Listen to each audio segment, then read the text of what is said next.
My guest today, Grant Smith, is familiar to Takes on the World listeners as the go-to person when it comes to examining the network of organizations that make up the Israel lobby and the modus operandi in maintaining influence over Congress, its most important occupied territory. As director of the Washington-based IRMEP, the Institute for Research of Middle East Policy, he has written a number of key books on the topic, including two histories of AIPAC, America's Defense Line, the Justice Department's battle to register the Israel lobby as agents of a foreign government, and Foreign Agents AIPAC from the 1963 Fulbright hearings to the 2005 espionage scandal, as well as Divert about Israel's theft of nuclear-enriched uranium, Spy Trade that deals with the U.S.-Israel Free Trade Agreement, and his latest, Big Israel, How Israel's Lobby Moves America, published last year, that provides key details about the extraordinary network of organizations that make up the pro-Israel lobby, which we talked about last time. On that note, I'd like to welcome Grant Smith once again to Takes on the World. Hi, Jeff. Thanks for having me on again. Well, Americans can't open newspapers or magazines today or listen to the radio or watch TV without hearing the mantra, Russian meddling in our elections. They don't even use alleged anymore. In your book, Foreign Agents, in 2007, you documented real instances of a country's influence in our election process. That country was Israel, and if anything, it has been ongoing. Absolutely. The whole idea that the Russians could in any way approach the level of meddling and direction in terms of election activity in this country compared to Israel is just amazing to anybody who's read about it. But of course, many people haven't, and that's part of the problem. Well, you might give, in your book, you give some instances. This was even reported actually in the mainstream press at the time, which, believe it or not, my dear listeners, did actually carry articles about AIPAC from time to time and its malinfluence on U.S. politics, but that seems to have gone out the window. Right. No, the instances of meddling are clear. I'm hoping that we get to the whole discussion about how AIPAC was, in essence, ordered to register as an Israeli foreign agent in 1962. I mean, this is a foreign agent in terms of all of the criteria that is now being looked at in terms of Russia, in terms of having the sole purpose of getting donations for a foreign country, the idea of its various networks and funding, and in fact, the fact that it receives seed funding from overseas, not just Americans, but actually donors in other countries to establish itself. And so that has to be at the very base of any discussion of the biggest organization, successor to the American Zionist Council. But in terms of election activities, which is what you asked about, there have been numerous instances, the most important of which was when AIPAC was discovered setting up and then directing political action committees to favor and coordinate their donations so they could, as efficiently as possible, get candidates who wanted or were willing to forward an Israeli agenda in the U.S. political system elected. And that was the subject of 20 years of court action by various organizations and individuals who objected to this, had excellent documentation of how AIPAC was coordinating all of these supposedly independent political action committees, which do not, by the way, have Israel in their name, so that they could get these candidates elected. And of course, that went to the Supreme Court back, and it was thrown out by a judge who said, basically, well, laws have changed so much now, 2 decades later, that this is no longer relevant. There's the instance of 1986 when AIPAC Director Michael Goland helped get Alan Cranston elected Senate by funneling a bunch of cash to spoiler candidate Ed Vallon. There were felonies involved in that, and people actually were prosecuted for it. But of course, you don't redo elections after a pro-Israel candidate has been elected to office.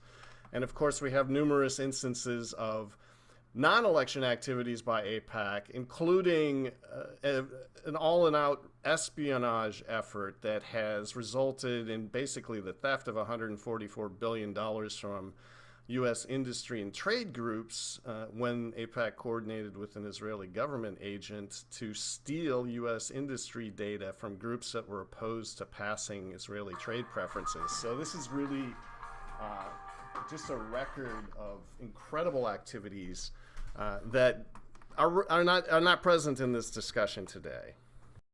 Well, you mentioned out in Cranston, so we're in California. Cranston was famous for the Cranston Amendment, in which when Israel owed the United States money, he made sure that a public law was enacted that the amount of money that the U.S. would give to Israel every year would be more than enough to pay the amount that Israel owed to the United States. And I remember when there was a debate on Nightline about Israel getting request for $10 billion of loan guarantees, and Stuart Eisenstadt, a Carter administration member, said, "Well, the Israelis always pay us back."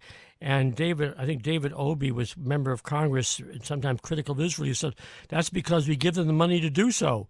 And Ted Koppel should have said, "What? He should have stopped right there and asked a question." But he went right on because that was something no one talked about. Absolutely. Well, it reflects sort of a disinterest in asking the penetrating follow-up questions that are typical in this discussion. Well, that would, of course, be a prima facie reason for requiring Alan Cranston to register as an agent for Israel, as a number of our members of Congress who periodically run over to Israel, give press conferences denouncing their own president on behalf of whoever happens to be the Israeli prime minister. Usually it's Netanyahu, their prime minister almost for life these days. But in your books and in your work, you have documented, and then you, even as I mentioned in my introduction, you actually made a serious attempt to carry out President Kennedy's wishes by getting AIPAC, the current iteration of American Zionist Council, to register. Tell us what happened with that. Right. Well, we managed to get declassified actual Justice Department documents that revealed what was going on during the Fulbright inquiry into Israeli foreign agent activity. You may want to reference your readers to an article that came out called AIPAC Still Our Biggest Foreign Agent, which talks about what was going on in the 1963 and 1962 period. But the whole purpose of the Fulbright inquiry was that there was an increase in incidents, according to a classified Senate document, of examples where representatives of foreign government were conducting activities offshore and onshore for the purpose of influencing policy. And he cited the Lavon affair, of all things, which was referring to Operation Susanna, an Israeli terror attack on U.S. facilities in Egypt back in the day. But just to really look at what is the follow-up on this, there was a Justice Department Foreign Agents Registration Act order that was given to the American Zionist Council, the very top Israel lobbying organization in the United States. And just 6 weeks later, an unincorporated part of that, which was called AIPAC, the American Israel Public Affairs Committee, it was just an unincorporated committee, split off and took over all of the activities. So I would say that it wasn't a successor to the AZC.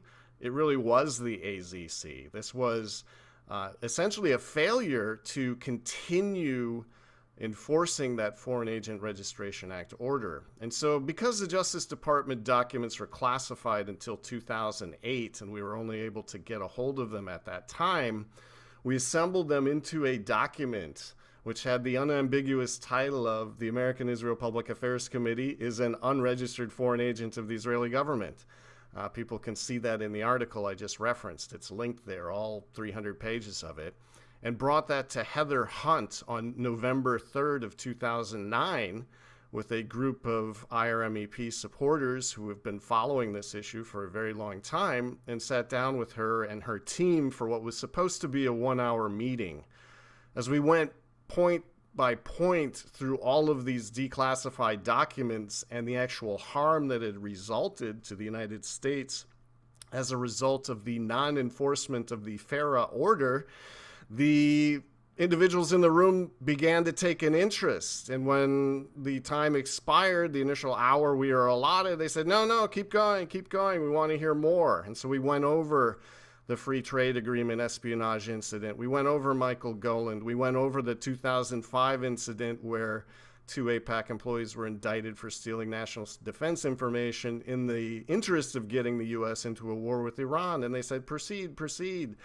And of course, the meeting wound up, hands were shaken, business cards were passed around, and absolutely nothing has happened since 2009.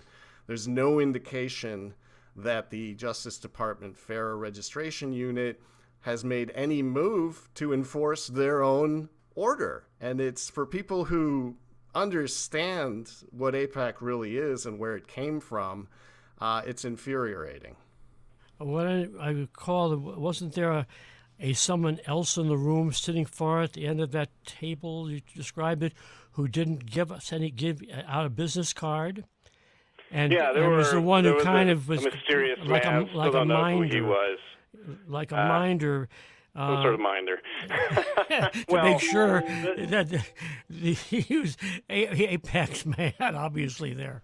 Possibly. I mean, maybe it was Neil Scher, who was an AIPAC guy who went to the Justice Department and actually, took over a bunch of operations there. Who knows? But, one of the interesting things is you really can't do very much in a federal agency before you meet a minder, before you meet a gatekeeper, somebody who is going to be interested in seeing whatever public accountability is supposed to occur gets shut down. So I can say that hasn't been an unfamiliar circumstance in 15 years of doing this. It's interesting. The original head of the American Zionist Council was a Canadian named Cy Kennan, and at one point he was registered as a foreign agent, as I recall. Yeah, he worked for the Jewish Agency, which was a quasi-governmental outfit headed out of Jerusalem, which was involved in setting up the state and lobbying for it at the UN. He later became a registered foreign agent for the Israeli Ministry of Foreign Affairs. He told the Justice Department he was leaving specifically to lobby for the Israel government, met with the head of the FARA section in the 50s and said, this is what I'm going to do. Do I need to register? They said yes. They passed him the forms, and he never did. So that's who formed AIPAC, a foreign agent who was basically still funded by the Jewish Agency through his lobbying newsletter, the Near East Report, for decades. It was a conduit for seed funding for him to continue his operations. But some of the people who got a hold of these documents after the Jewish Agency offices in New York were raided, they knew what was going on. They knew exactly what Kennan was. And, of course, what did he do during the Senate hearings? Maybe this is something that'll happen with some of these people presenting today. He fled the country. He left. He left until he was assured that he wasn't going to be criminally prosecuted. So, it's very interesting when you actually have facts about the maneuvers of the lobby over time and not just from newspaper clippings. It can be very interesting. It almost looks like a spy story. Now, if the American Zionist Council, let's say the American AIPAC, had registered, that would radically, as I mentioned earlier, change the way it and other Jewish organizations who are primarily devoted to supporting and lobbying for Israel could actually behave. I mean, today we have members of AIPAC sitting in on congressional staff meetings. We have AIPAC providing interns to congressional offices, and when AIPAC offers you an intern, you don't turn him or her down, which is like putting a spy in every member of Congress's office they choose to do with an intern. Could that have happened? If AIPAC had to register as a foreign agent, could they have these big conferences in Washington every year with half the members of Congress attending? Absolutely not. I mean, one of the things they would have had to have done, that I would argue they're required to do, is file a report every 6 months detailing their meetings with the Israeli government. I mean, that disclosure is what makes nobody want to register as a foreign agent. I mean, in this country, you can be a foreign agent. You just have to be open about it. But for the first in the first instance, Isaiah Kennan and all of his staff would have had to detail every single meeting that they held with the Israeli government. As it is today, the Conference of Presidents of major Jewish organizations, Malcolm Hoenlein, is in Israel every other week. He meets with the prime minister. He gets his instructions. They decide on strategy. Then he comes back and he coordinates with all of his member organizations, which, the most important 50 organizations in the U.S., and delivers marching orders. That would not be able to happen if the Foreign Agents Registration Act were enforced. Old Malcolm would have to fill out his Foreign Agents Registration Act disclosure every 6 months. People could go into the FARA office or to their website and download the report and say, okay, what were your discussions with your foreign principal, last week? But instead, none of that happens. And so it's had a cascading effect. The most important, which may be the coordination of donors and stealth political action committees that have an absolute dominant position on many U.S. congressmen and senators, to the extent that they do not believe, and probably correctly so, that they can form a campaign, get elected or reelected if they don't comply with the wishes of these PACs and Israel affinity donors. So none of this would have been possible. None of the scandals I mentioned would have occurred if there had been the warranted transparency of actual foreign agents and their activities in the United States working for Israel. Now, I recall Cynthia McKinney was the last member of Congress to actually criticize Israel publicly and unequivocally, saying when she went to run for Congress, someone from AIPAC comes and has her asked her, or they volunteer to write a statement offering support for Israel. I remember when the AIPAC put out this Near East report, public report, they would have the relationship to Israel or a statement about Israel by every prospective member of Congress, whether they had been to Israel or they were planning to go to Israel. Of course, they have all these free trips to Israel. You might mention that before we shift topics. Well, right. Stephanie Chirac, who's a major campaign fundraiser, made a statement that's on YouTube now. People should look it up. Basically saying that the step that you took before you even put together a campaign was to make this policy paper to AIPAC, and most of her candidates simply found other candidates' papers and copied them and made a few changes and sent them, effectively pledging them to AIPAC's program. And this is before they even have a campaign. As she says, this is what you get to get the money to mount a campaign, much less, run for office. So it's a sad state of affairs. Cynthia McKinney obviously didn't play ball. She's one of the many heroes who went down and fell on her sword for not being willing to sign a pledge to a foreign country in order to get into office, which should raise everyone's hair on edge, realizing what the rest of the members of Congress who actually got into office had to pledge. And it's, people are rightfully suspicious of that, and they should be.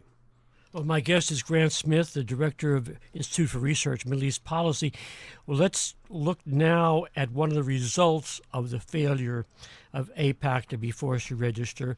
It's this new piece of legislation in which the United States has now gone on the side of Israel against the United Nations and the European Union in threatening to imprison and fine individuals or companies that support or participate in the boycott, sanctions, investment movement toward Israel.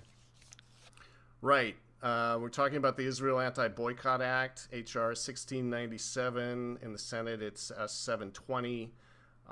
Essentially, it is targeted most tightly at the United Nations Human Rights Commission, which is creating a database of businesses in illegal settlements and having quite an impact.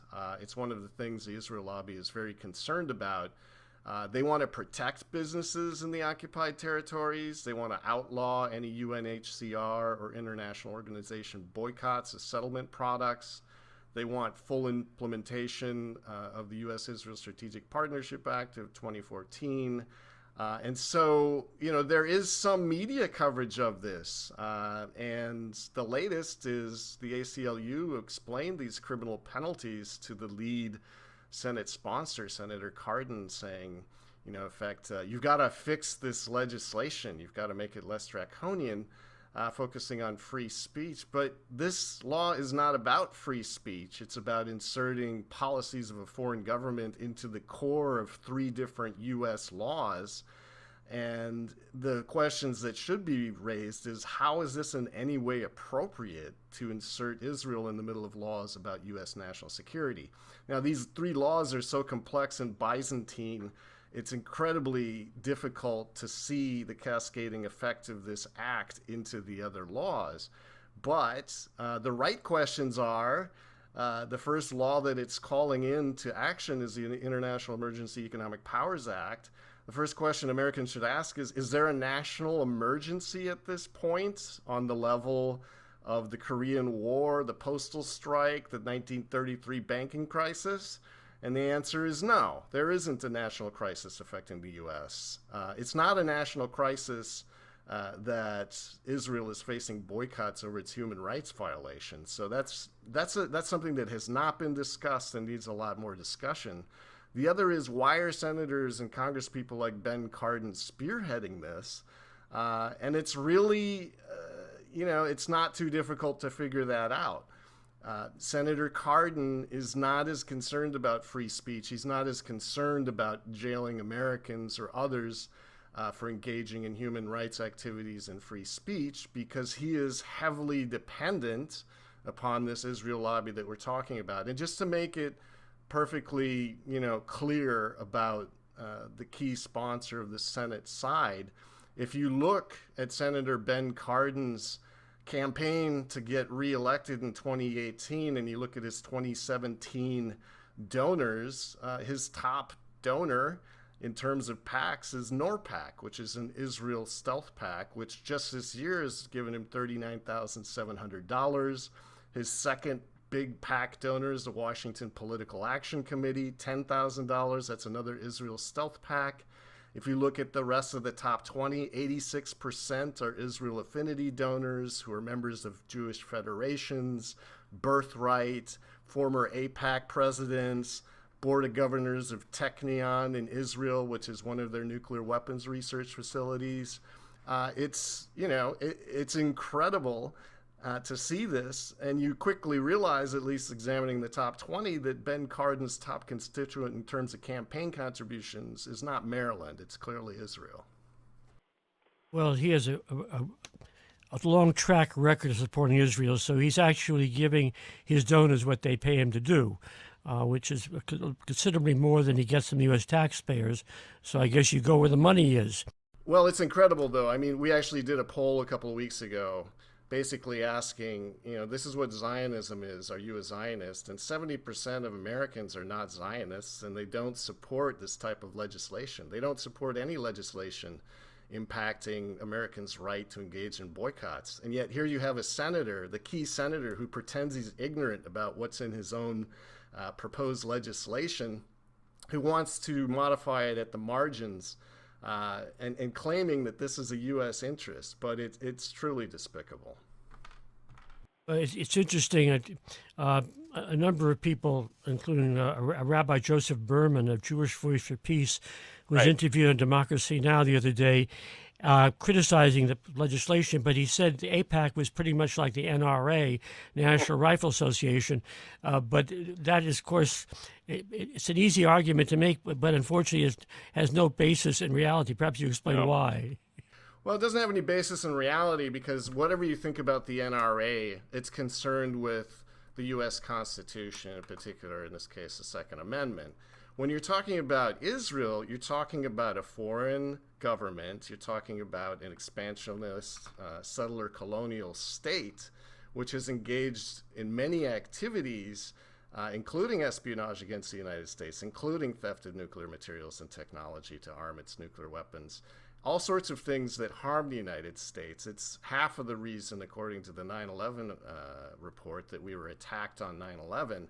It's not the Israel lobby, which supports all of this, is not as American as apple pie. It's really an advancement of a foreign ideology, precisely what FARA was designed to thwart.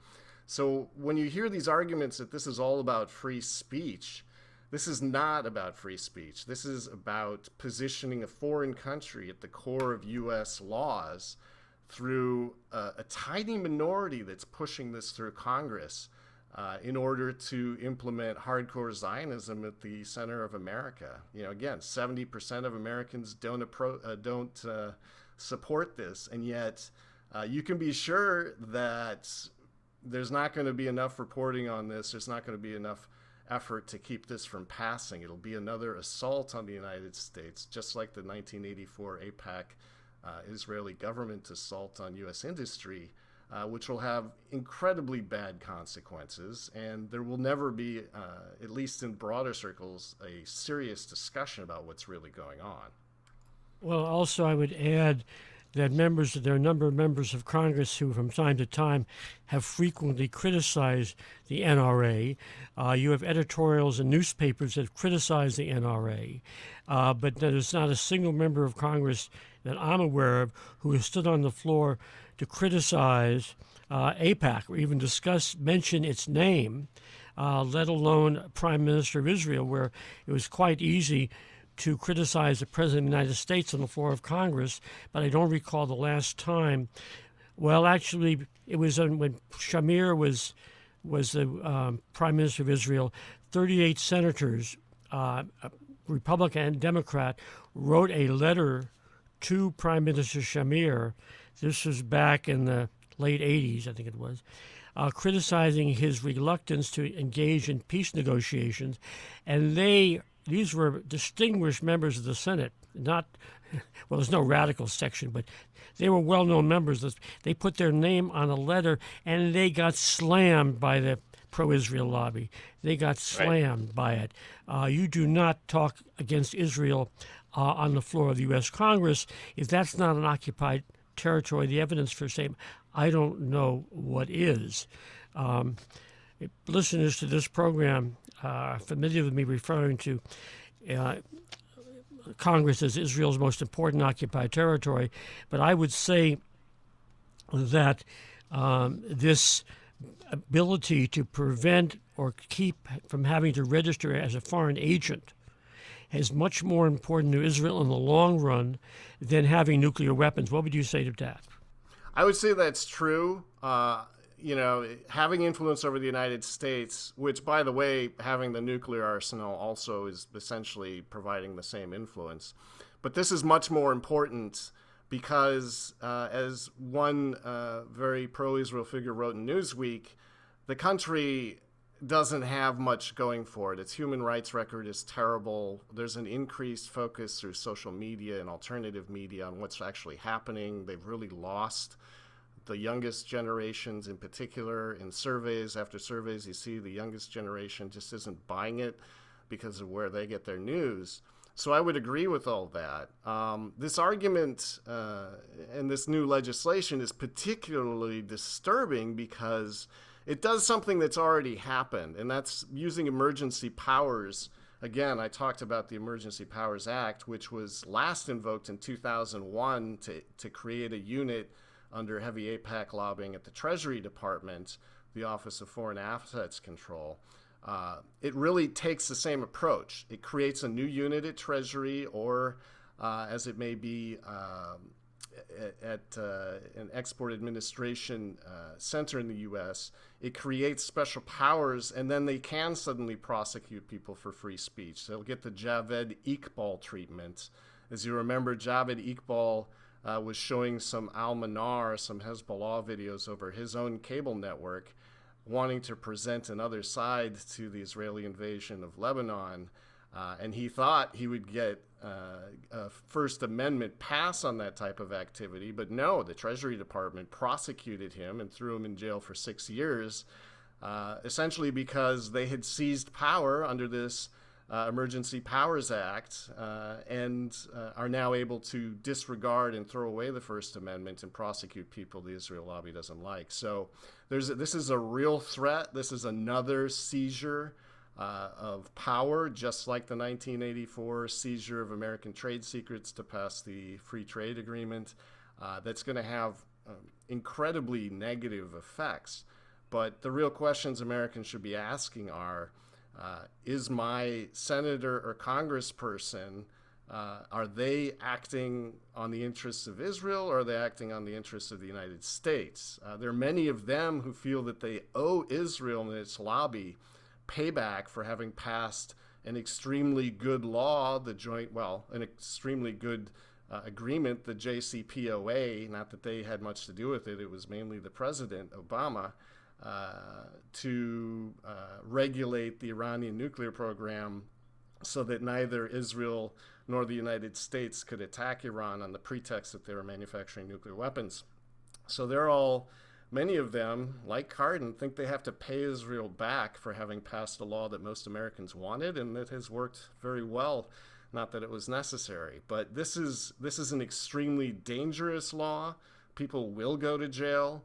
They will get the Javad Iqbal treatment. They can claim, First Amendment rights all they want, but because the Emergency Powers Act is being invoked and inserting Israel for the very first time in the middle of a U.S. national security law, they're not going to have a foot to stand on. So this is outrageous, but people are not going to hear about this power grab. Well, what's interesting is the authors of this particular legislation. We hear that AIPAC contributed to the writing of this bill. When you read this piece of legislation, you realize this was not written by a member of Congress or a member of Congress's staff, unless it was someone placed in their office by AIPAC. This is clearly drawn up by AIPAC, and AIPAC has put the passage of this bill high up on its agenda. Right. And yet, when it was introduced, I didn't see any mention of it in the U.S. media.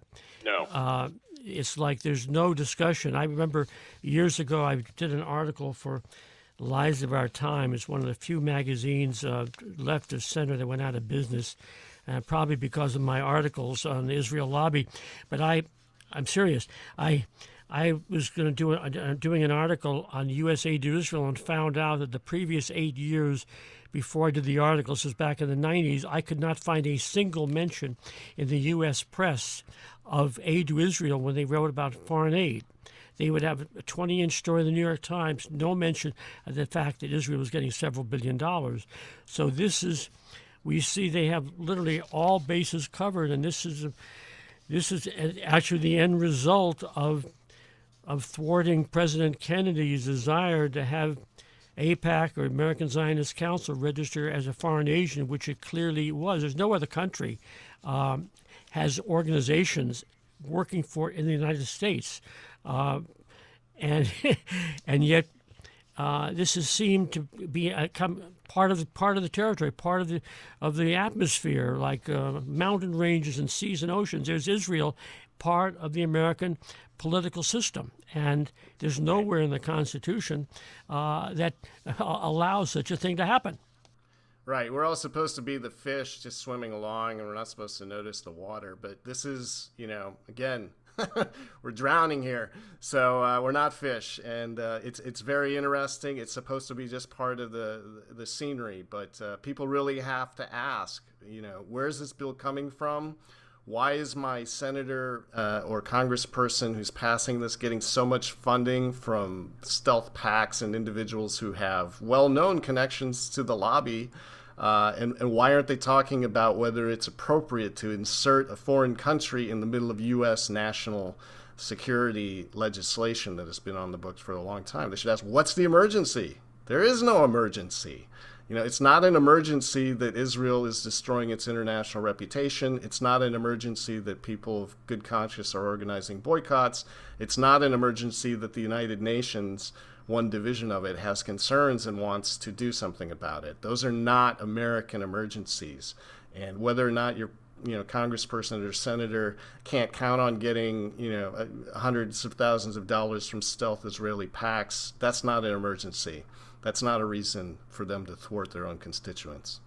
And what's really interesting is that they make the UN Human Rights Council, but more importantly, the European Union, right, as the enemy. They spell out the international government organizations. The term, quote, international government organizations, it says, includes the United Nations and the European Union. So here is the United States standing with Israel against the world.